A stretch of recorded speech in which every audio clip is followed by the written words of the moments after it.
तो चलिए आज हम आस्था और विनम्रता की एक ऐसी गहरी कहानी में उतरते हैं जो दिखाती है कि कैसे एक बच्चे की सच्ची पुकार पर स्वयं ईश्वर चले आते हैं। चलिए इस खूबसूरत कहानी को समझते हैं। तो कहानी शुरू होती है एक छोटी सी बच्ची की इस दिल को छू लेने वाली विनती से। यही मासूम पुकार है जो एक असाधारण कहानी की वजह बनती है। तो सबसे पहले हम कहानी के उस हिस्से को देखते हैं जो इसका दिल है, इसकी आत्मा है। एक छोटी बच्ची का अपने पहले दोस्त भगवान जगन्नाथ को दिया गया एक सच्चा निमंत्रण। देखिए, वो मंदिर में कोई मन्नत मांगने नहीं गई थी। नहीं, वो तो बस अपने सबसे प्यारे दोस्त को, अपने भगवान को घर बुलाने आई थी। और साथ में क्या लाई? बस वही जो एक बच्चे का सच्चा निश्चल मन दे सकता है।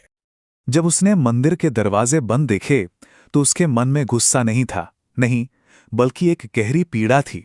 एक सवाल था कि क्या मेरा ये छोटा सा जीवन, मेरी ये छोटी सी भक्ति काफी नहीं है?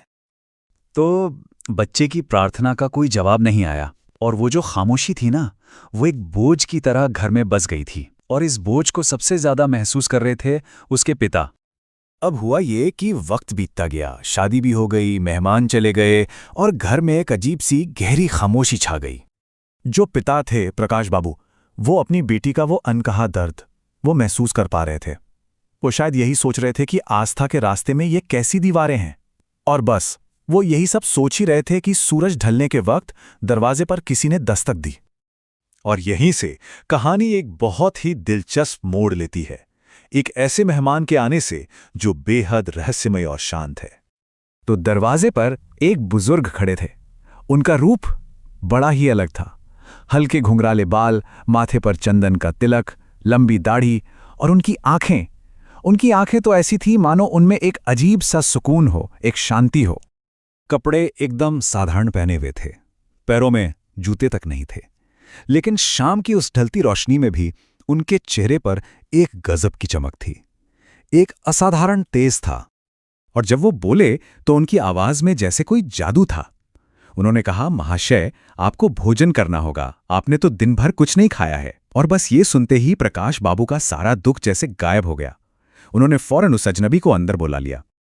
तो अब घर के अंदर भोजन करने के एक बहुत ही साधारण से पल में उस पिता और उस रहस्यमयी मेहमान के बीच एक बहुत गहरा रिश्ता बनने की शुरुआत होती है। और वो रिश्ता सबसे ज्यादा गहरा तब हुआ जब उस मेहमान ने कहा कि चलिए एक ही थाली में भोजन करते हैं। सोचिए, ये सिर्फ साथ में खाना नहीं था, ये तो आत्मीयता का, अपनेपन का एक बहुत बड़ा प्रतीक था। और बस उसी पल जब वो एक ही थाली से खाना खा रहे थे, प्रकाश बाबू को अचानक अपनी बेटी की वो प्रार्थना याद आ गई। मंदिर, बंद दरवाजा और वो निमंत्रण। और उनके दिमाग में बिजली की तरह एक ख्याल कौंधा कि ये तो जगह आ गए हैं। अब प्रकाश बाबू खुद को रोक नहीं पाए, भावनाओं से उनका मन भर गया था और उन्होंने वो सवाल पूछ ही लिया जो उनके दिल में कब से था। और उस मेहमान का जवाब देखिए, कितना सरल, कितना विनम्र। उन्होंने कहा, मैं जगबंधु हूं, लोग मुझे जगा कहते हैं। और बस इस एक जवाब ने उस अविश्वसनीय सच पर मोहर लगा दी। तो अब जब ये बात साफ हो गई तो उस बच्ची की प्रार्थना का जवाब मिल चुका था। और यही कहानी अपने सबसे शक्तिशाली संदेश पर पहुंचती है। ये पल वाकई एक पवित्र मिलन का था। प्रकाश बाबू बस रो पड़े और उन्होंने जगह को ऐसे गले लगाया जैसे कोई बिछड़ा हुआ बच्चा मिल गया हो। उनके आंसुओं में सालों का दर्द भी था और भगवान के मिलने का सुकून भी। और तब जगह ने समझाया, मैं तुम्हारे लिए ही यहां हूं।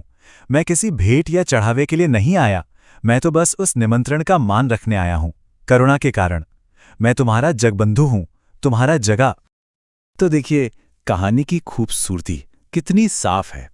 एक तरफ एक बच्चे की छोटी सी विनम्र भेंट, एक शादी का कार्ड, थोड़े फूल और मिठाई और एक सच्चा दिल। और दूसरी तरफ भगवान का जवाब देखिए, वो खुद चलकर आए, साथ में बैठकर खाना खाया और गले लगाकर सारा दुख हर लिया। तो आखिर में ये कहानी हमें क्या याद दिलाती है? यही कि जब दिल साफ हो, जब मन सच्चा हो, तो एक छोटा सा निमंत्रण भी हमेशा सुना जाता है, उसका सम्मान होता है। कोई प्रार्थना अनसुनी नहीं रहती और कोई भी घर इतना छोटा या साधारण नहीं होता जहां भगवान खुद ना आ सकें। जय जगन्नाथ, जय जगबंधु।